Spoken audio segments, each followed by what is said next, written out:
जय श्री राम गुरुदेव। जय श्री राम। गुरुदेव, विद्वानों द्वारा कई प्रकार के मत जो सनातन धर्म के विभिन्न प्रकार के पर्व या आयोजनों पे दिए जाते हैं, तो वो जो मत दिए जाते हैं उनका मूल अर्थ न समझ करके कई बार ब्राह्मणों द्वारा भी और आम जनता द्वारा भी कह दिया जाता है कि भ्रम की स्थिति हो जाती है। और एक प्रचलित कहावत कह दी जाती है कि 12 ब्राह्मण और 13 अंगेठी। तो अभी जैसा आपसे भेंट वार्ता हुई तो मुझे मालूम पड़ा कि ये जो 12 ब्राह्मण 13 अंगेठी है, जो कि एक व्यंग्यात्मक ढंग से माना जाता है, लेकिन वास्तव में एक ये सद्गुण है और एक गूढ़ रहस्य है। तो क्या रहस्य है? इस पे मैंने एक लेख लिखा है जी। 12 ब्राह्मणाः 13 हसिका। 13 हसिका। हसिका। अंगेठी को हसिका कहते हैं। अंगेठी को हसिका कहते हैं, ठीक है। अंगारिका भी कहते हैं जी। तो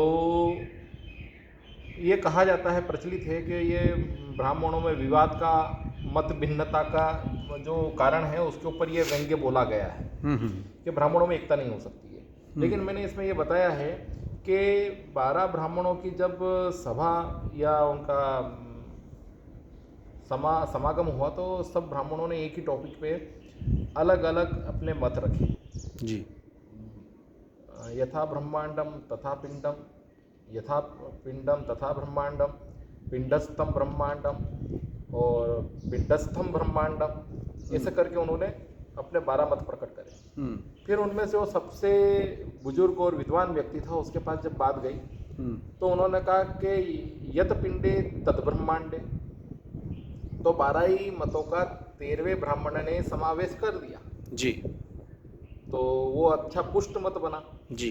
तो ऐसी स्थिति में ब्राह्मणों की बुद्धि का जो विलास है ये मूर्खों को समझ में नहीं आता है। सही बात है।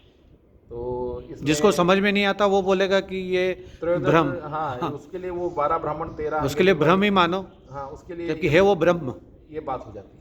सही हाँ, ये भ्रम नहीं, ब्रह्म विचार है। ब्रह्म विचार है, उसको भ्रम समझ लेता है, मरीचिका समझ लेता है। ब्रह्म विचार है जिसको ब्रह्म विचार समझ लेते हैं लोग। हाँ।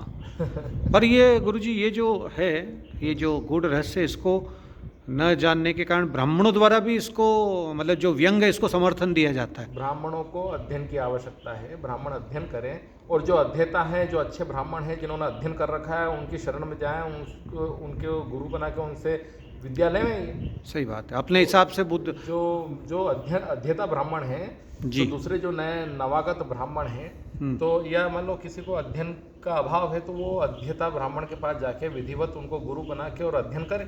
मतलब अपने बुद्धि विलास, अपनी क्षमता के अनुसार उसको भ्रांति को और फैलाना नहीं चाहिए। हाँ, ये बात जरूर ध्यान रखना चाहिए। जी। जय श्री राम। जय श्री राम।